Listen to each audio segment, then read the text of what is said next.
भारत की सबसे लोकप्रिय गायिका, स्वर कोकिला, स्वर गायिनी, सुरों की मल्लिका। लता मंगेशकर को दुनिया इन सभी उपाधियों से जानती है। ज्यादातर लोग इन्हें दीदी कहकर सम्मान देते हैं। लता मंगेशकर उन कुछ गिने चुने गायकों में से एक है जिनके कंठ में मां सरस्वती का वास है। लता दीदी उन गायकों में से एक है जिन्होंने 1000 से भी ज्यादा फिल्मों में अपनी आवाज दी है। उन्होंने 36 रीजनल भाषाओं में और विदेशी भाषाओं में भी गाने गाए हैं। आज इस खास पेशकश में हम आपको लता मंगेशकर के जीवन से जुड़ी कुछ दिलचस्प बातें बताएंगे।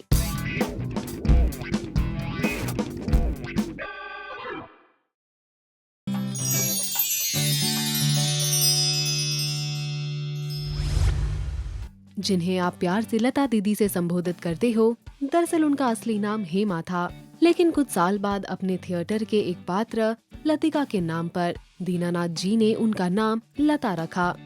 जी हाँ, सिंगर होने के साथ साथ लता दीदी एक एक्टर भी रह चुकी है।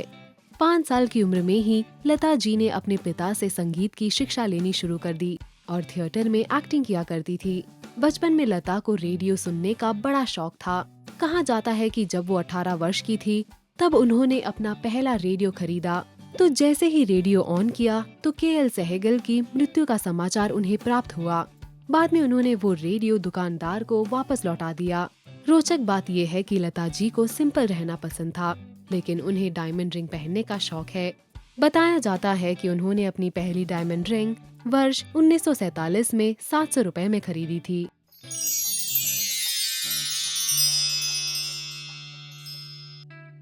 कहा जाता है कि साल 1945 में लता जी अपने भाई बहनों के साथ मुंबई आ गई और उन्होंने उस्ताद अमानत अली खान से क्लासिकल गायन की शिक्षा ली।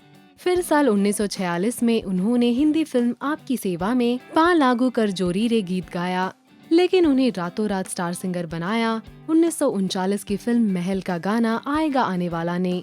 कहा जाता है कि ये गाना आज भी सबसे मुश्किल गानों में से एक है।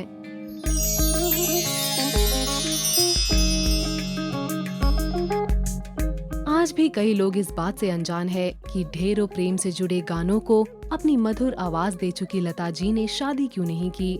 बीबीसी पर हमें इस पर लता जी का बयान मिला। उनका कहना है, दरअसल घर के सभी सदस्यों की जिम्मेदारी मुझ पर थी। ऐसे में कई बार शादी का ख्याल आता भी तो उस पर अमल नहीं कर सकती थी। बेहद कम उम्र में ही मैं काम करने लगी थी। बहुत ज्यादा काम मेरे पास रहता था। सोचा कि पहले सभी छोटे भाई बहनों को व्यवस्थित कर दूं, फिर कुछ सोचा जाएगा। फिर बहन की शादी हो गई, बच्चे हो गए, तो उन्हें संभालने की जिम्मेदारी आ गई और इस तरह से वक्त निकलता चला गया।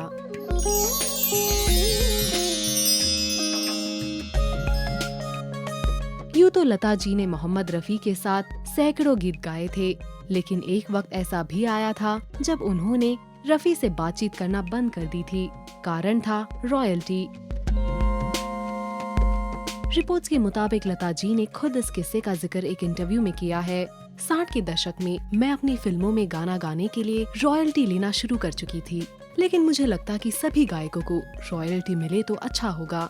मैंने, मुकेश भैया ने और तलत महमूद ने एसोसिएशन बनाई और रिकॉर्डिंग कंपनी HMV और प्रोड्यूसर से मांग की कि गायकों को गानों के लिए रॉयल्टी मिलनी चाहिए, लेकिन हमारी मांग पर कोई सुनवाई नहीं हुई। तो हमने HMV के लिए रिकॉर्ड करना ही बंद कर दिया। तब कुछ निर्माताओं और रिकॉर्डिंग कंपनी ने मोहम्मद रफी को समझाया कि ये गायक क्यों झगड़े पर उतारू है। गाने के लिए जब पैसा मिलता है तो रॉयल्टी क्यों मांगी जा रही है। रफी भैया बड़े भोले थे। उन्होंने कहा, मुझे रॉयल्टी नहीं चाहिए। उनके इस कदम से हम सभी गायकों की मुहिम को धक्का पहुंचा। हम सबने रफी जी से मुलाकात की। सबने रफी साहब को समझाया तो वो गुस्से में आ गए। इनके बीच बहस इस हद तक हुई थी कि दोनों ने करीबन 3.5 सालों तक एक दूसरे के साथ गाना नहीं गाया।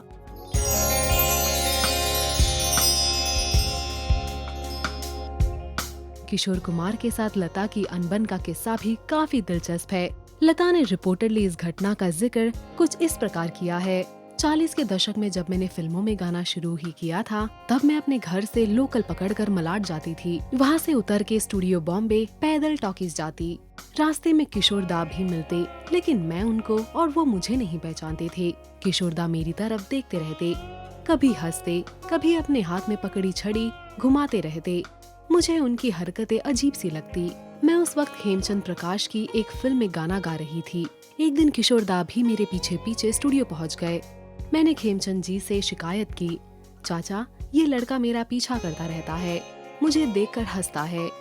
तब उन्होंने कहा, अरे ये तो अपने अशोक कुमार का छोटा भाई किशोर है। फिर उन्होंने मेरी और किशोर दा की मुलाकात करवाई और हमने उस फिल्म में साथ में पहली बार गाना गाया।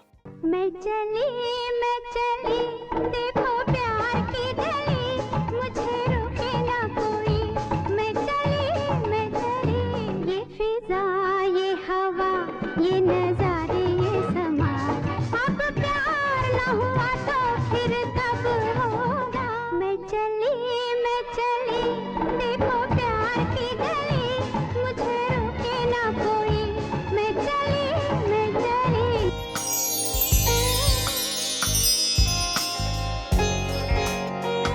रिपोर्ट्स के मुताबिक प्रोड्यूसर शशधर मुखर्जी ने लता मंगेशकर की आवाज को पतली आवाज कहकर अपनी फिल्म शहीद में गाने से रिजेक्ट कर दिया था। फिर म्यूजिक डायरेक्टर गुलाम हैदर ने लता मंगेशकर को फिल्म मजबूर में दिल मेरा तोड़ा कहीं का ना छोड़ा गीत गाने को कहा, जिससे उनके प्रशंसक बढ़ गए। लता मंगेशकर ने एक इंटरव्यू में गुलाम हैदर को अपना गॉडफादर कहा था।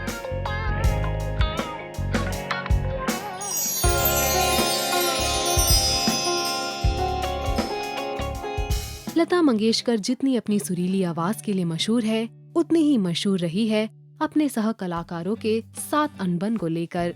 एक इंटरव्यू में उनसे पूछा गया था कि इंडस्ट्री में उनके कौन दोस्त है और किन्हें पसंद करती है वो। उन्होंने बताया, उस दौर की सभी अभिनेत्रियों से मेरी अच्छी दोस्ती थी।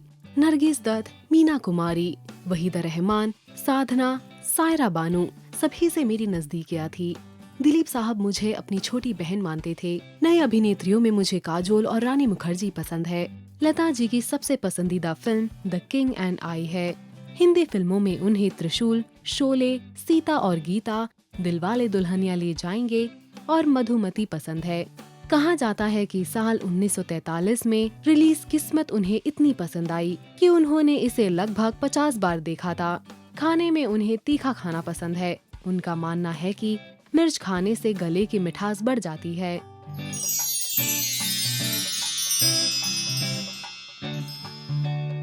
लता जी को दादा साहेब फाल्के, भारत रत्न, 3 नेशनल अवार्ड सहित कई पुरस्कार मिल चुके हैं। साल 2001 में भारत रत्न से भी नवाजा जा चुका है। लता जी को पद्म भूषण, दादा साहेब फाल्के अवार्ड और पद्म विभूषण से भी नवाजा जा चुका है।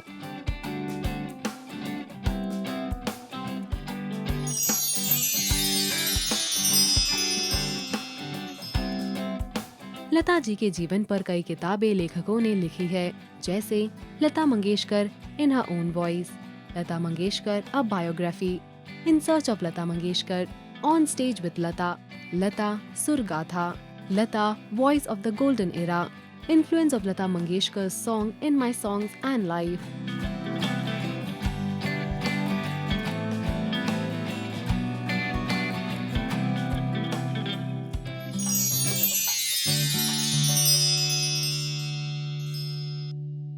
एक इंटरव्यू में उनसे पूछा गया कि पिछले कुछ सालों से फिल्मी संगीत से उन्होंने क्यों किनारा किया। इस पर उन्होंने बताया, दरअसल सिनेमा अब बहुत बदल चुका है। हम लोगों ने जो काम किया, अब उससे बहुत अलग किस्म का काम हो रहा है। मैं ये नहीं कहती कि ये खराब है, लेकिन शायद मैं आज के फिल्मी संगीत में फिट नहीं हूँ। शायद मैं आज की फिल्मों में अच्छा गा ना सकूँ। माए नी माए मुंडेर पे तेरी बोल रहा है तागा, जोगन हो गई तेरी दुलारी, मन जोगी संग लागा।